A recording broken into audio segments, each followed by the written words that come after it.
Hey, what's up everybody? John here, Delighted Acres Farm. And I got my Okie Homesteading Expo shirt on because I'm volunteering at, well, not the front gate, but close to the front gate, which is here. And Kelly is right here. And I am also here. And we are handing out wristbands and programs. And it is first thing in the morning, day number 2. I didn't do any videoing on day number 1, but so we are at the Okie Homesteading Expo 2026, and yesterday was great, and today is going to be even greater. So stay tuned for more, and I'll be right back. All right, so I'm here with Kelly. Kelly, how are you doing today? I'm good. How was yesterday? It was fun. All right, what are we doing right now? We're volunteering. We're directing, giving people wristbands. All right, somebody's coming. So they didn't need a wristband. They were here yesterday, so that was easy. All right, the rules are: if they were here yesterday, they should have their wristband, and we just send them on through.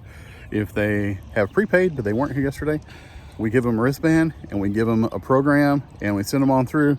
And there's a guy down here who sends them that way for parking. So just so you know what is happening this morning, you're welcome. So there's people coming in. It's starting to get a little busier, and we have folks coming our way, and we've been handing out bands, and so it's about to pick up, y'all. All right, just a public service announcement. If you go to an event and they hand out wristbands, and it's a 2-day or more event, if you get the wristband on day 1, keep it on your wrist or put it on your hat or something so that you still have it on the second day, because that's what it's made for. So just a little PSA.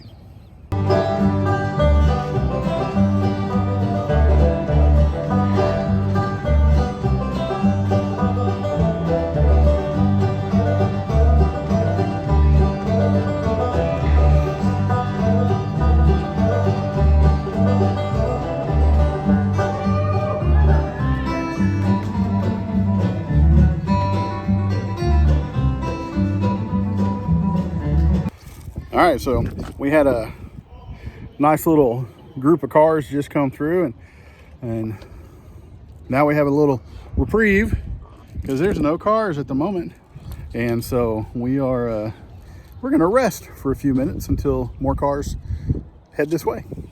All right, so it's almost 10:45, and we have a big lull in traffic, and so I thought I'd come and say, y'all, there's about 50 people that did not keep their bands that have come through. And guys, if you go to an event, keep your band. Just saying. Kelly thinks I shouldn't tell you the secrets. So, all right, so we are coming up on midday. It's about 11:50, and we're just waiting on our replacements. And y'all, there's been a lot of people that have come in, and we have given out a bunch of wristbands, a lot of flyers. And so y'all, there is so much that has been going on as far as there's vendors, there's speakers, and all kinds of educational things. And so whenever our replacements come, we're going to go and we're going to take a look at some things.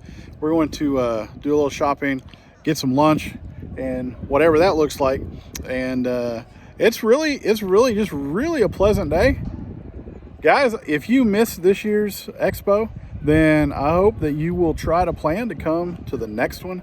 And whenever those dates are available, then we are going to make sure we get those out so that share those with you. So anyway, I'll update y'all about what we're doing here in just a little bit. And so stay tuned. So When it comes to care for after you're milking your doe, you will want to do either a teat dip so that no bacteria can get in her teat when you let her off the stanchion, because their orifice is open for 10 minutes. But if you prefer a more natural route, either feed them after you milk so she stands for the next 10 minutes, or give her some sort of treat to keep her standing. So you will also usually want to put an udder balm on. So you can either buy an udder balm, or you can make your own out of beeswax, honey, and essential oils to keep that udder soft from getting cracked and getting really chafed and uncomfortable for her. Away we went. So there was a short stint of time where we were like, oh, we can go to the grocery store in our minivan every day if we want to. We don't have to hitch up the horse and buggy. We don't have to grow all of our own food. So fast forward a couple years, our daughter, our oldest daughter, this was like 20 years ago, she was 4 years old, and she came down with tonsillitis and strep throat over and over that one winter, until the doctor told us, okay, it's time to take her tonsils out. And all of you that are parents know when the doctors say your baby's going under the knife, you look for other ways to heal them. All right, so we didn't video much after we were done with the with our morning session of helping the cars go through, but we did go through and see a couple of the vendors. We went and had some lunch, and we watched a couple of sessions. And so, do you want to talk about the first session that we saw, the one you went to? Yeah, so the first session was given by Pilgrim's Heart Homestead. They're in Langley, Oklahoma, and their family raises goats. And so it was 3 of the daughters, and they were presenting on really a lot of information about goats, about their care and what's all entailed with that. And then they also did just a little demonstration of milking. So you got to go down and they brought one of their goats with them, and you could go down and milk the goat for a little bit, which was kind of cool for me because I did that. And I have never milked an animal in my life. So it really wasn't that difficult. It did take a little bit of getting used to because the goat's teat is a lot smaller than my hand. And so you had to make sure I wasn't covering up the bottom of the teat and preventing the milk from coming out. It was just a few squeezes. I didn't, milk all of her because a lot of people were doing it. But that was kind of cool, and they were just a wealth of information. So go check them out. It's called Pilgrim's Heart Homestead. So yeah, they were really cool. Yeah, and what did we get to try? They brought some raw goat's milk to try as well, and so we got to taste that. It really tasted.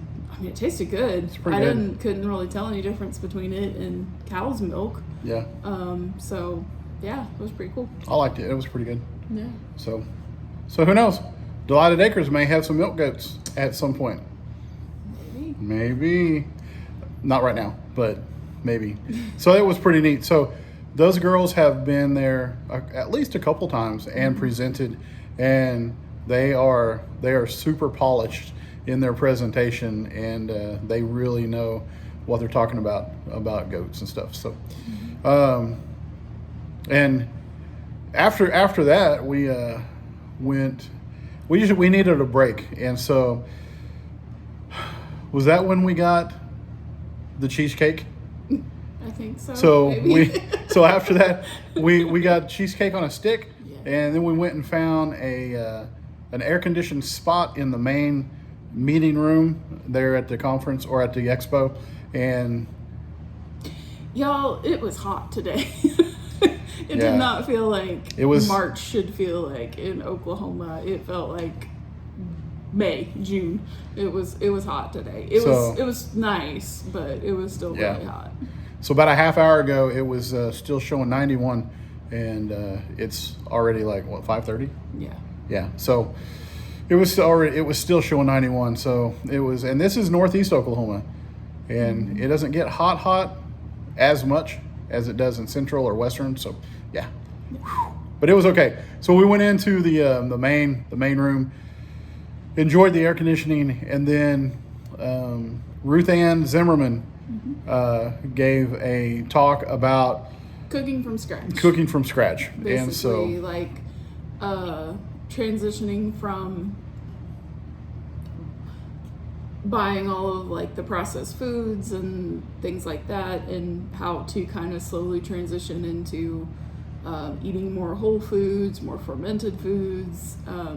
Very, very practical advice, just because Ruth Ann Zimmerman is very practical, in how she lives her life, and which is helpful, because sometimes that's all we need is just do it this way, just real practical. But she was a lot of wealth of information as well, and so go check her out, Ruth Ann Zimmerman.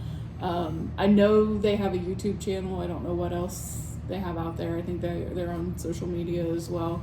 But yeah, so that was a lot of fun too. Yeah. And I got to go over and I bought her book, and she was signing them, so I got to get it signed by her and get a picture with her. So that was a lot of fun. Yeah. So and then after that, we went and visited for like the third or fourth time of the weekend. Fifth or sixth time. Visited some folks that have a booth that we have kind of befriended over the last few years. Chris of the Boondocks. She sells a lot of natural herbal body products, and some tinctures, some essential oil rollers, things like that. So we went and visited with them for a little while, and it was good. Yeah, it was.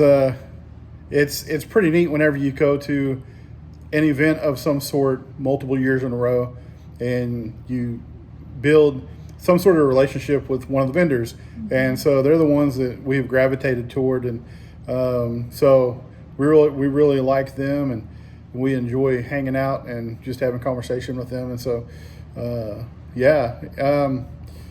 y'all, there were so many vendors there this year.